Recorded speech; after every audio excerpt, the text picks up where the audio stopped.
It was a tense morning in Ouagadougou, the capital of Burkina Faso. President Ibrahim Traoré stood by the tall windows of his office, watching the sun climb over the dusty city skyline. His advisors were whispering behind him, their voices laced with worry. On the polished mahogany desk lay a sealed diplomatic envelope, stamped with the blue and white insignia of the State of Israel. Traoré had spent weeks hearing rumors.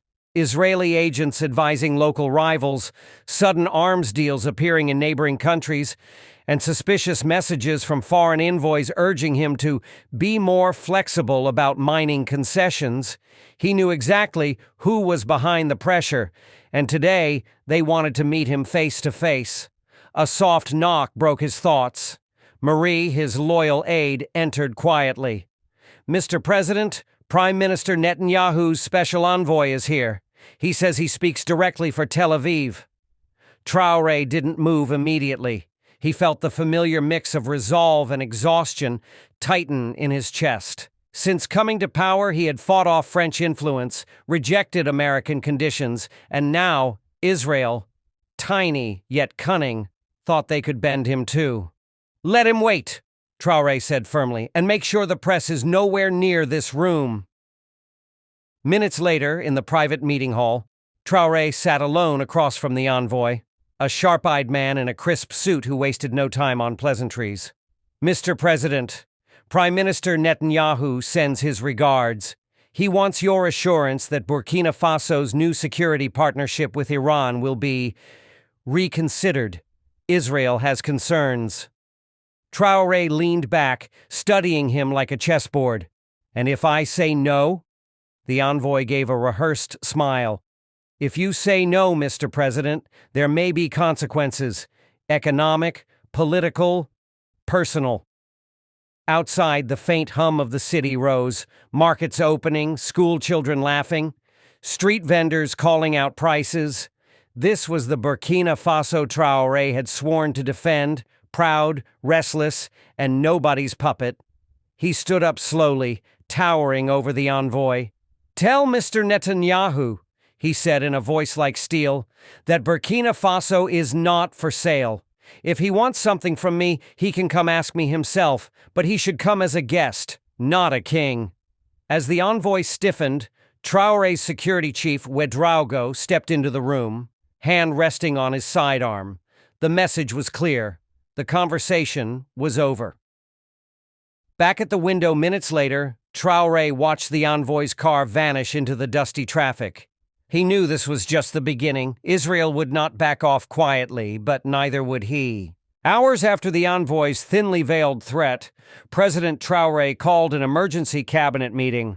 Around the oval table, his closest ministers and security chiefs gathered, some still clutching steaming cups of morning coffee. The tension was so thick, it felt like the air itself might snap. Traoré wasted no time. Israel wants leverage. They're playing this through back channels and bribes, just like the others. But Netanyahu underestimates our people. He thinks we'll fold under economic threats. Minister of Mining, a stocky man named Ouagadougou, shifted uncomfortably. "Mr. President, if Israel pulls its new agricultural tech funding, we could lose millions this year alone. Rural communities depend on those projects." Traoré's eyes narrowed. "We'll find alternatives. China, Russia, even local cooperatives. I'd rather face hunger than sell our sovereignty inch by inch." Security Chief Ouagadougou leaned in. "Sir, there's more. Our intelligence picked up chatter. Israeli advisors are trying to sway 2 regional governors. If they succeed, you could face an internal revolt." The words hung like smoke. It wasn't the first time foreign influence had tried to fracture his fragile coalition, but it was the first time Israel was pushing so brazenly. Traoré rose from his seat, planting both hands on the polished table. "Prepare the press team. I want the world to see who stands with us and who sells us out. If Netanyahu wants to push in the shadows, I'll drag his hand into the sun." Later that evening, while state TV cameras rolled, Traoré delivered a surprise address. Standing beneath Burkina Faso's green, red, and gold flag, He spoke not just to his people, but to the world. We have received threats masked as diplomacy. We have been offered money in exchange for silence. Let me be clear. Burkina Faso bows to no power, east or west. Outside, crowds gathered around dusty outdoor TVs and crackling radios, some cheering, others whispering nervously about what might come next. Far away, in a secured office in Jerusalem, Netanyahu watched a translation of the speech, drumming his fingers on his desk. His advisors stood in silence, reading his mood like a storm front. "He wants to play hero?" Netanyahu murmured to no one in particular. "Fine, let's see how brave he is when the next card falls." Burkina Faso's capital braced for what would come next, and so did Traoré. He knew that sometimes standing tall meant standing alone. By dawn, the city buzzed with rumors. Foreign journalists crowded hotel lobbies. Intelligence officers whispered about new arms shipments at the northern border, and traders in Ouagadougou's largest market argued over whether Traoré had just invited war to their doorstep.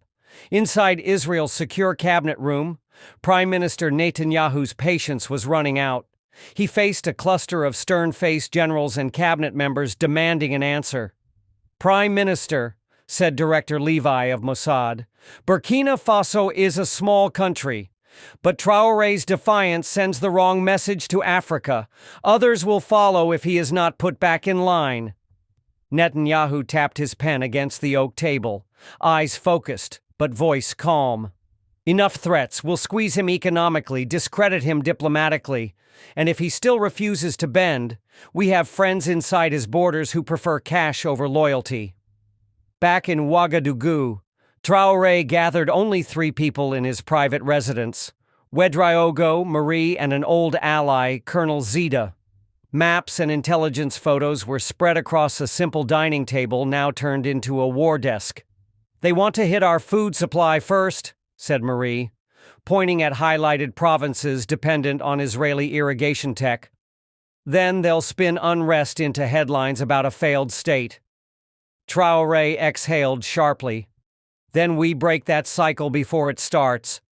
He pulled out an encrypted satellite phone, dialing a number that only 3 people in the country knew. "Colonel Mahamat in Chad owes us favors. He can broker seed and fertilizer through Sahel networks. We bypass Israeli tech and keep the fields green." Ouedraogo added, "And the governor's plotting against you?" Traoré's eyes burned cold. "We invite them here, publicly. Let the people see their faces beside mine.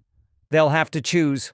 Stand with us on camera or expose themselves as traitors."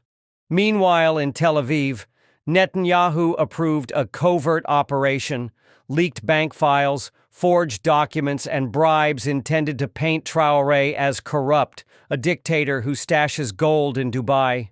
It was information warfare now, and Burkina Faso's fragile stability hung in the balance. Traoré stared out at the moonlit city. He knew he could bend, sign the deals, silence his speeches, become another obedient leader. But bending had never been an option. Within days, Israeli-friendly media channels across Europe and North America released headlines in perfect sync. Traoré's hidden millions, leaked documents, reveal corruption. Is Burkina Faso's rebel president just another dictator? The reports were slick, complete with doctored bank statements and blurry photos of supposed offshore villas. In Ouagadougou's cramped internet cafes, students argued furiously. Some believed the scandal. Others dismissed it as imperial lies. Inside the presidential palace, Traoré and his advisors watched the news cycle spin like a hurricane. Marie turned to him, voice tight with worry. "Mr. President, people are beginning to doubt. Even loyalists. They see the headlines before they see your truth." Traoré remained calm, almost unnaturally so. He took a sip of bitter local coffee, then pushed his cup away. "Then we don't fight lies with denial. We fight with something they can't fake. Our people's voices." He summoned national radio producers and community leaders. For 2 days, a small army of journalists recorded village elders, farmers, teachers, ordinary citizens sharing raw, unscripted testimony about Traoré's hands-on visits, his nights spent in mud-brick huts, solving water shortages, his refusal to live in the gold-trimmed mansions his predecessors adored. The next broadcast was simple. No spin, no state anthem, no speeches, just people, one by one, saying what they had seen with their own eyes. By dusk, transistor radios crackled in distant fields. In roadside bars, bus stations, and crowded courtyards, ordinary Burkinabe heard their own neighbors drowning out foreign headlines. In Jerusalem, Netanyahu's advisors raged over the failed smear. One slammed a palm on the map table. "He uses the people as his shield. We must break him from inside, now." Meanwhile, Traoré met quietly with foreign envoys from neutral African nations. He offered mutual support pacts, shared food stockpiles, rapid aid swaps if sabotage hit critical infrastructure. In exchange, he demanded nothing except one vow: no outside deals behind our backs. Africa first. The story wasn't just Traoré versus Israel anymore. It was quickly becoming a fight for who would write Africa's future narrative, locals or outsiders. As dusk fell over Ouagadougou, a single flickering street lamp illuminated the side gate of the presidential compound. Under that weak light, two shadowy figures whispered urgently. One of them, a palace guard who'd secretly fed information to an Israeli contact for weeks. But tonight, they weren't alone. In a dark SUV across the street, Ouedraogo watched through night vision binoculars, jaw clenched tight. Next to him, an elite unit commander whispered, "Orders, sir?" Ouedraogo's voice was calm but icy. "Take them alive. The president wants proof, not corpses." Minutes later, the conspirators were dragged into an underground interrogation room beneath the palace library, a place so secret that most ministers didn't know it existed. Traoré himself walked in. No suit, just a plain shirt and sleeves rolled up. He wanted them to see a man, not a throne. He sat opposite the trembling guard and the foreign courier, voice level but eyes sharp enough to cut stone. "You sold whispers to Tel Aviv," he began, his tone almost conversational. "Now tell me who you whispered to, and who paid for your silence." At first, they stammered half-denials, but Traoré let silence do the talking.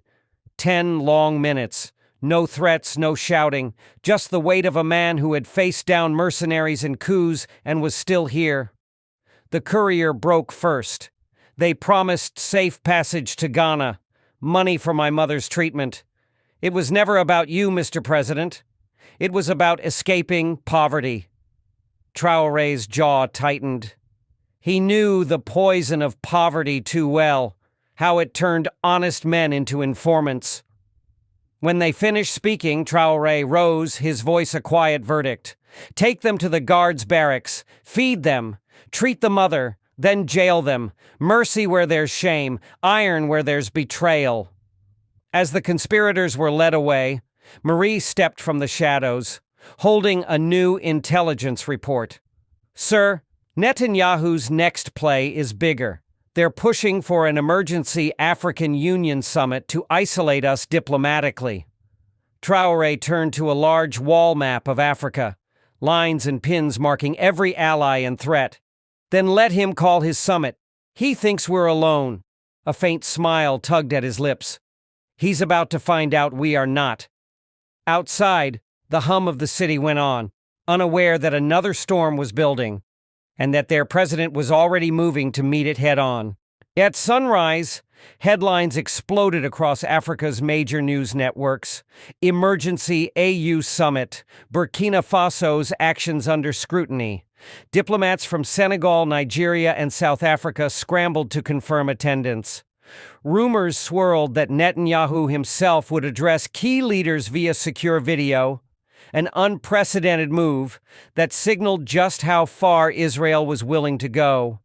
Inside Ouagadougou's presidential residence, Traoré held a final strategy session. His ministers buzzed around him like bees, fear and loyalty mixing in every whispered update. Marie laid out the latest intelligence on the conference table. "Mr. President, We have reliable sources saying Netanyahu plans to accuse us of destabilizing West Africa. They want to cut us off from development funds and international trade channels. Traoré tapped his finger against the table, eyes focused on the old, faded map of Africa pinned behind his desk. Then we won't go to defend ourselves. We'll go to remind Africa who we are and who profits when we forget. He dispatched 2 trusted envoys that afternoon, Colonel Zita to speak privately with skeptical West African leaders, and Minister Sawadogo to rally support from the Sahel Alliance. Their mission: show that Burkina Faso's so-called rebellion was nothing but a fight for economic freedom. Meanwhile, Traoré personally recorded a short, fiery message to be broadcast ahead of the summit. Dressed simply in local cotton cloth, he looked directly into the camera. No teleprompter, no script. To my African brothers and sisters, when they say I am dangerous, ask yourselves, dangerous to whom? To the old powers who drain your gold? To the banks who profit when your children starve? I stand guilty as charged. Within hours, the video ricocheted across social media feeds from Dakar to Nairobi. Young activists reposted it, students argued about it in crowded university cafeterias, and even some older politicians admitted privately that Traoré had struck a chord no one could easily silence. As Netanyahu's delegation landed in Addis Ababa for the AU summit, they found something unexpected. Instead of a cornered leader, they faced an African public that suddenly demanded to know why outsiders had so much to say about their internal affairs.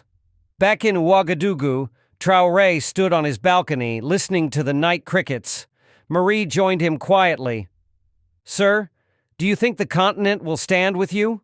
Traoré's answer was soft but unwavering.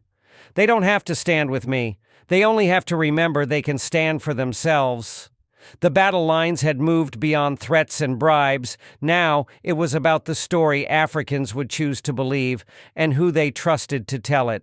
Near Addis Ababa's massive African Union headquarters buzzed with tension.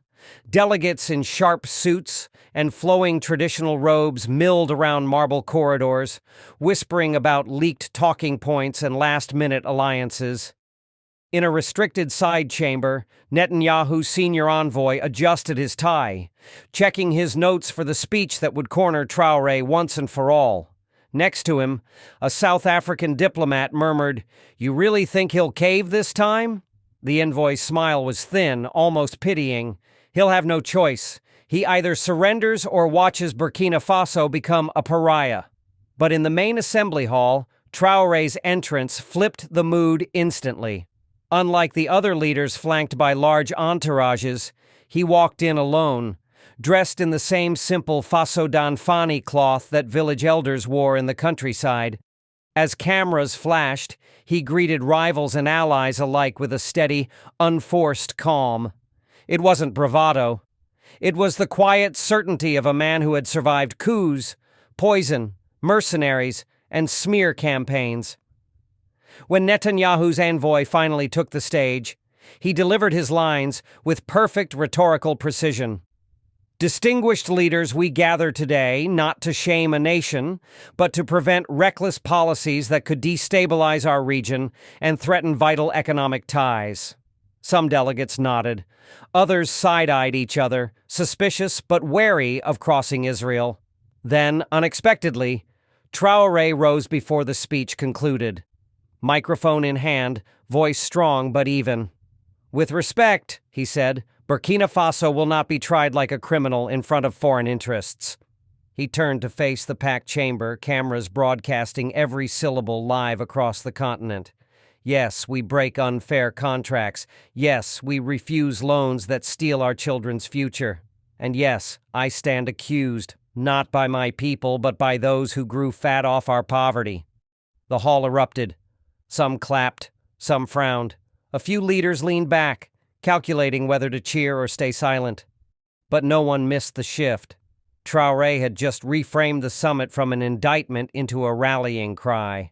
Meanwhile, in a back room, Netanyahu's envoy slammed his fist onto a side table. The narrative was slipping, again. Traoré returned to his seat as whispers and camera shutters filled the hall. He knew he hadn't won yet, but he had made it impossible to dismiss him as just another rogue upstart. Outside the AU compound, crowds gathered around big screens, chanting his name between bursts of drum beats. For them, this was bigger than one man. It was proof that defiance could echo louder than fear. Outside the grand AU hall, a wave of energy swept through the crowds. Young activists banged drums and painted their faces with Burkina Faso's flag colors, chanting slogans that now appeared on hand-painted banners. Africa for Africans! No more puppets! Inside, Netanyahu's envoy scrambled to regroup. He pulled aside the Nigerian delegation, then the Egyptian, offering side deals, trade perks, technology aid, secret infrastructure investments, anything to tilt the vote back toward condemning Traoré. But what they hadn't counted on was how much the televised speech had already hardened public mood. Ministers who might have stayed neutral now worried how their people back home would see them if they sided with Netanyahu's narrative. Meanwhile, in a discreet lounge upstairs, Traoré met with three key holdouts: the presidents of Senegal, Ivory Coast, and Ghana. His words were direct, no diplomatic polish. You don't have to like me. You don't have to agree with every policy. But remember this. If they can break me today, tomorrow they come for you the same way. They fear an Africa that thinks for itself. President Diouf of Senegal leaned back, stroking his beard. And what if we stand with you? They cut our funding, push us into crisis.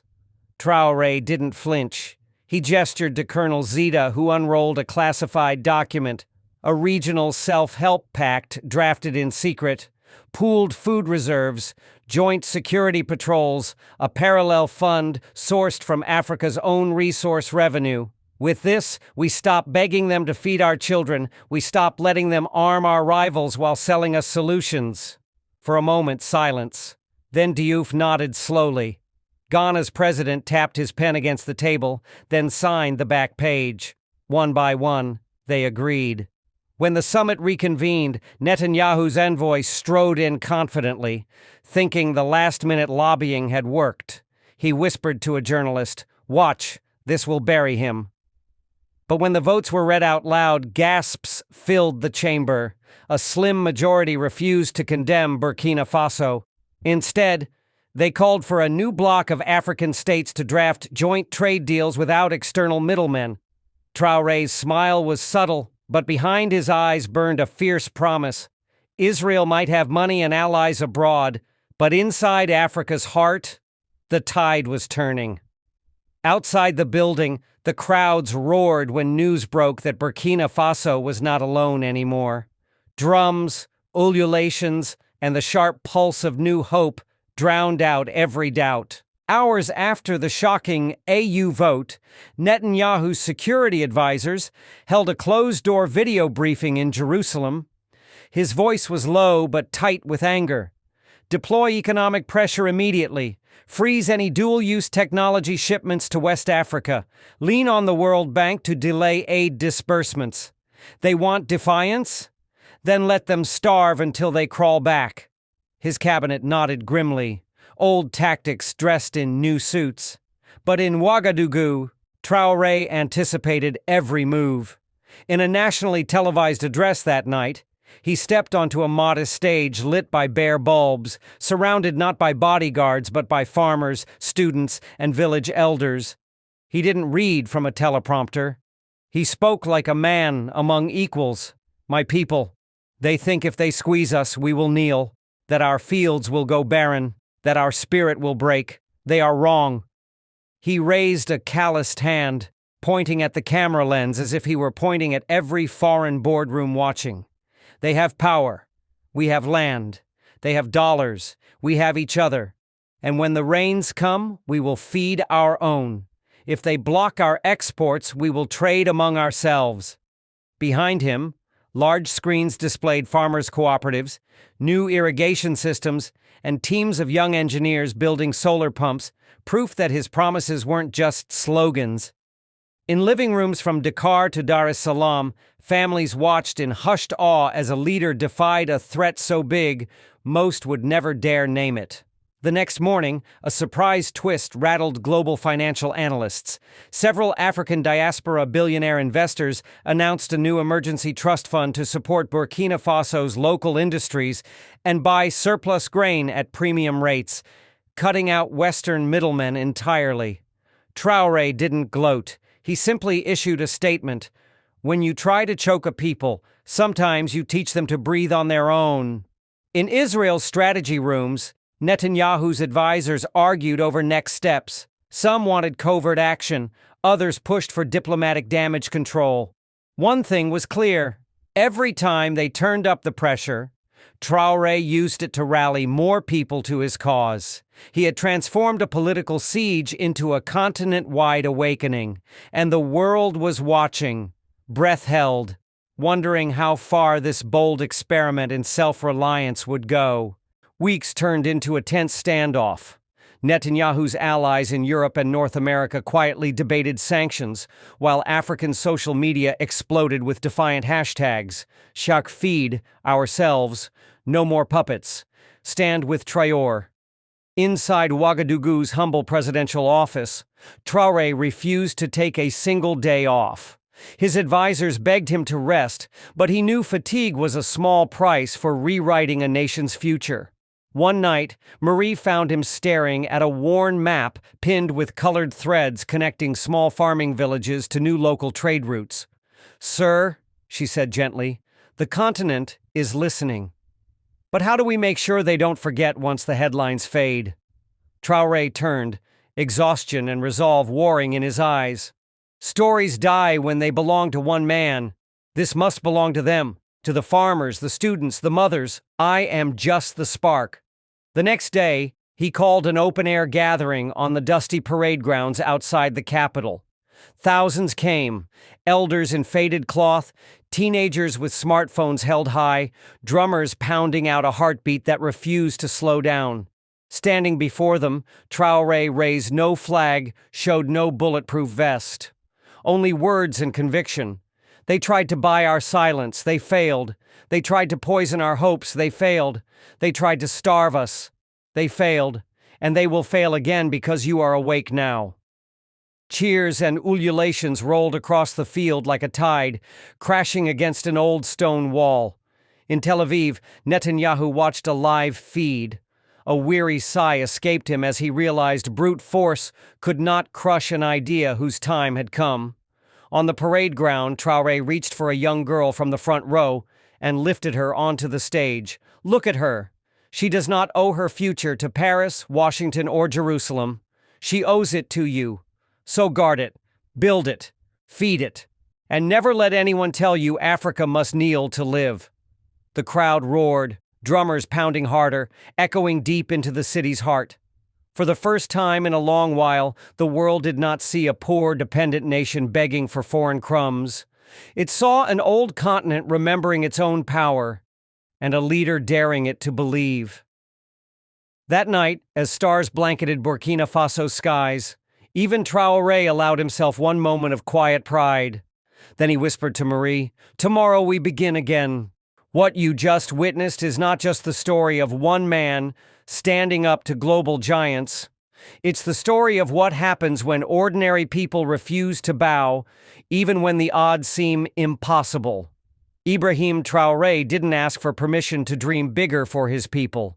He didn't wait for foreign approval to stand tall, and he didn't flinch when power tried to silence him. Today, millions across Africa and beyond see a simple truth. Dignity cannot be imported. It must be claimed. And sometimes the greatest threat to the old world order is an idea whose time has finally come. If this story inspired you, share it, talk about it, question the headlines, and remember, history doesn't belong to the powerful alone. It belongs to those brave enough to write it in their own language, on their own land. Until next time, stay curious, stay bold, and never stop asking whose story you're living in.